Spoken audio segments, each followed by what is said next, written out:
Hi, I'm Vanessa, and welcome back to my sewing room. I am so excited to have you here today. We're going to be tackling something a little scary.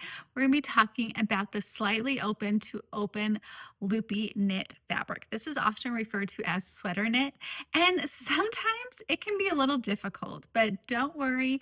We're going to be discussing all the ways to tackle this and what patterns work best. So let's jump right in.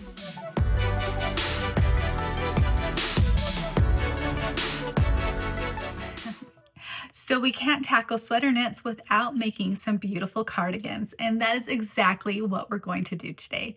First of all, how do you know if you have a loopy open sweater knit fabric? Well, it's very easy. You can lift it up, and if you can see through that fabric, it's most likely one of those opened loop. These knits more resemble a knitting more than they do an actual tightly woven fabric. Now, why would we want to sew with these fabrics when lettuce seems like it would be easier to sew? And honestly, the drape of these fabrics are so beautiful, and it also adds a different texture to your closet that you're going to want to have. And they're just gorgeous. So let's get started on talking about what patterns to choose. Now, these fabrics, they're not very stable. They're sometimes hard to interface. And so you want to pick a pattern that's going to have a beautiful drape to it. Not too many details, not too many pockets, not too many color blocking. You want to have a pattern that is just made to drape. And that is why I actually chose the Celeste Batwing cardigan. This one offers such beautiful drape, but it's a full dolman. So it goes from the bodice to the wrist without having an arm side or an armhole. So it's going to have this beautiful drape to it. And it's also going to help protect that delicate fabric. So I actually made two of this pattern. One is this black, it said cashmere blend, but I'm for sure there's hardly any cashmere in it.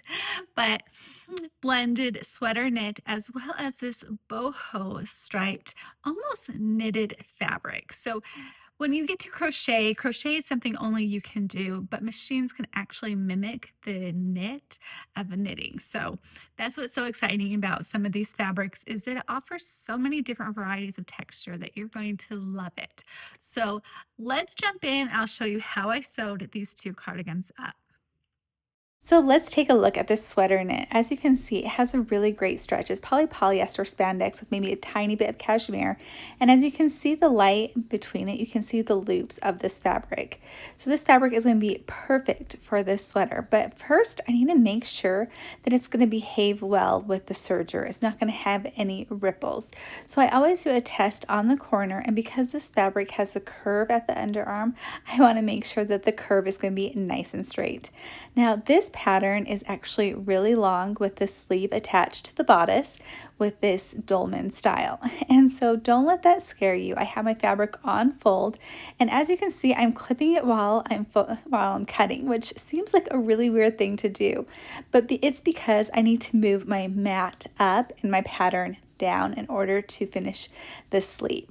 So I'm clipping it all together so I don't have anything missed, and I can slide the fabric down and then adjust at my computer, making sure that everything lines up again at that curve. So here I'm going to my computer, and you can see right here where I line it right back up. And then I can finish cutting out the sleeve. Now I actually don't want to have they have three different options actually for this sleeve. You can have the thumb hole, you can have a tall cuff, or you can have a regular cuff. And I chose the regular cuff because I just wanted this to be a classic black sweater. So I'm very excited about this. But that's how you handle those very long patterns with a mat that doesn't quite cover. Here's another cutting hack. It's really easy for me to remember to cut on fold if I'm folding the width of the fabric, but to fold down the length, and you can see the stretch right there with the band.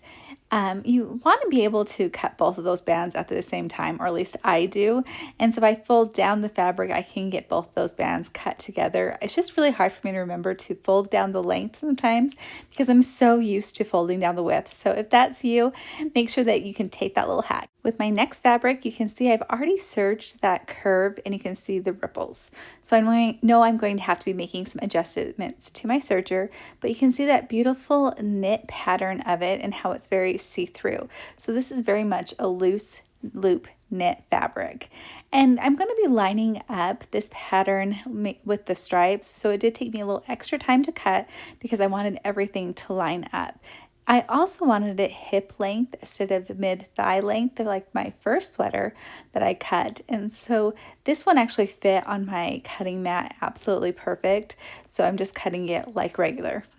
With the black knit, I had to make sure I took close care to know which side was the right side, and it had the lines going up. Now this sweater is so fast. You're going to clip your shoulder seams and your side seams and just take it to the serger and sew it right up. It's also a good time to sew along the bottom of this cardigan because you're going to want to hem it before you add on the band. So that's what I'm doing here. Now, as you can see, this fabric did beautifully in the serger. There's no ripples, and I was very careful of that. And then even along the edge, it looks nice and smooth. Now this boho striped knit is definitely going to behave a little different. Now I can see which side is the right side, and so I'm going to be clipping on, and this is where it was very important. I added so many clips. I clipped every single stripe to make sure that those stayed in order. Now to prepare my sewing machine for this, I turned my tension down to 3.5 on my loopers, and I actually cut the right thread, leaving the left thread. This is going to help make it not be so tight. And so as I'm serging along all those edges, it's going to be a lot softer of a serge. And as you can see here, there's just a tiny bit of rippling, but when I turn the fabric over, it's nice and smooth. And that is exactly what we're looking for here. Now, I have my stretch needle on, I have my tension incredibly low, and I have my zigzag stitch at elongated. So I have it elongated at a 5. Now, normally you'd want to do, I would totally do a lightning stitch here because I love the smoothness of it. But because this knit fabric can ripple so easily, I actually like the zigzag. And especially if I need to correct any stitches, the zigzag stitch is just going to be easier, and it just doesn't take a lot for this fabric to hold together. I did the exact same thing on that loose boho fabric, and I'm just being really careful here. I serged along the bottom, and I'm just gentle as I roll hem. Again, you don't want to stretch it. You want to keep your tension really low as you go all the way around. And then it was time for me to clip all the way around the neckband and serge it on. And as you can see, with this fabric, just so many clips. It is very helpful to have as many clips as you can get on there just to keep it nice and even. Now, what makes this pattern so perfect with this type of fabric is that the band does not have a lot of stretch. It's pretty much a one-to-one, and so it's not going to cause any rippling around the front of your cardigan, and you're just going to love it. Now, it's very easy to add the bands of the neckband as well as the sleeves. And then right here, you can see where my band attached. It's a little uneven, and how I fix that is I take the serger tail, and I'm just going to pull it up and send it back through my serger. Your serger often takes the least resistance, and so it'll go over one side and not then the other side, and it gives an uneven finish. So pulling it together and then running it through the serger will even it right up without too many issues. So it is just above freezing here. And so this airy cardigan, when I put it on to film outside, it was a little chilly. So I wanted to show you how perfectly it lines up and how comfortable and breezy it is when it's inside my house. But this cardigan is going to be so lovely, especially in the spring. And this one is going to be hard to take off. Oh my goodness. I just want to cozy up and read a book. The drape of these fabrics is so beautiful. It was well worth the finicky nature that they have when you're sewing them. And there's my Dolores. Don't you love how both of those sweaters turned out? I am so excited to wrap myself up in those cardigans till spring. Now, the next fabric is a little bit more universal. It's often compared to more cashmere, and it is such a comfortable, stretchy knit. It's a little bit more tightly looped than the other knits that you can find. So I oftentimes call this Hacca because I'm in the States and I tend to go south, so like Oaxaca, which that is incorrect. If you're in the UK, you might call it Hacci, but the correct term is Hacci. and it's closer to the Japanese number 8. So that's the correct way to say it, but none of those help you know how to spell it, and it's spelled Hacci. So this Hacci fabric makes you smile every time you say it, and it is a dream to work with. It's such a soft texture, is what this one is right here, and it is just a little bit closer knit, so it's a little easier to handle, and it's a little more stable when I serge around the edges. It doesn't get that huge ripple in them. So I absolutely adore this fabric, and I chose to do the Brielle boxy cardigan, and so let me show you all the details. Before we get into the cardigan, if you're having a hard time doing the tie-off method to rethread your serger, I just want to show you how I do it just to give you a little pointer here. So you actually pull the thread outside of the tension, and then you're going to attach the new thread color. And you just want to keep those threads a little small. And then I do one thread at a time. So with it, my hand holding it out of the tension, I'm going to do the first looper. And then I'm going to come back and I'm going to cut the thread on the second looper, again tying on my gray thread, and then I'm going to start my serger and run it through.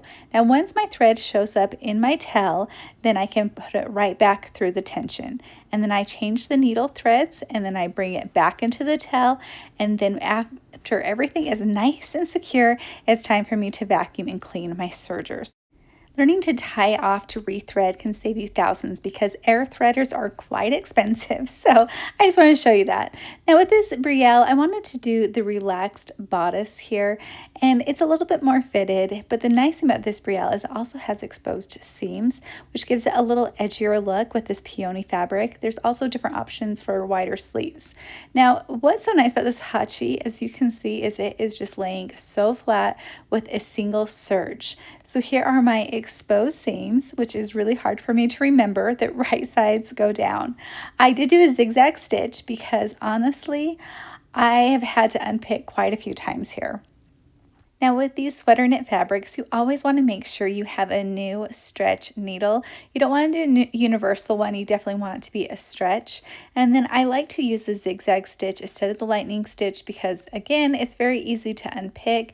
I'm actually sewing this up with a 3.5, and again, my tension is really low. This is some very delicate fabric. I know that with the black fabric and this fabric, it looks like it's going really easy, but in all of that, just know that it's because I have everything set to a tension that's not going to cause any issues, and my needles have all been switched out before I started. So here's what it's looking like with those seams. I think this is just so much fun. It just really does give it a little extra detail, and I actually wanted to add a little bit extra of this detail, and so I added it to the bands because I just thought it was adorable. I actually added this detail around the sleeves. I've been seeing this quite a bit, and I remember seeing it probably when I was in my 20s, and so I was excited to add this on, and this is something you can do to so many other patterns.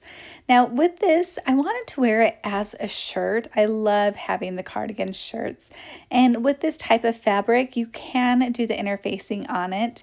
Here I'm basting on those extra details, making sure that the seams line up with those exposed seams on the band. But again, with this type of fabric, you don't want to go too far. And for me, it was just not worth risking it, sending it through the buttonholer. You can interface it, you can put tissue paper underneath it, but because I knew I was going to wear this as a shirt, I decided to just go with it and add on the band like normal and then just sew the buttons together. And this is what it turned out looking like. And this shirt is just so adorable. I love peonies. It's just beautiful, and the cute little buttons. And I have to say, this is so comfortable, and you can even do an even boxier one if you would like to have it not so fitted. But what do you think? Okay. I absolutely love this Brielle boxy. I think it turned out really nice. This fabric is very floral, and so I think giving it a little extra raw seams give it a little bit more to it instead of just another floral shirt in my closet. So I love this one.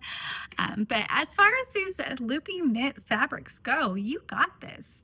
I know they can be a little intimidating to start with, but once you know your machine, you have the right needle, and you know the hacks to handle these, you got it. So I hope you give these a try. If there's any other fabric you'd like to tackle, make sure you put it in the comments. I would love to make a video about it. A like and subscribe would be great. But most importantly, I hope you have a wonderful day and happy sewing. Thanks for watching. Catch you next time.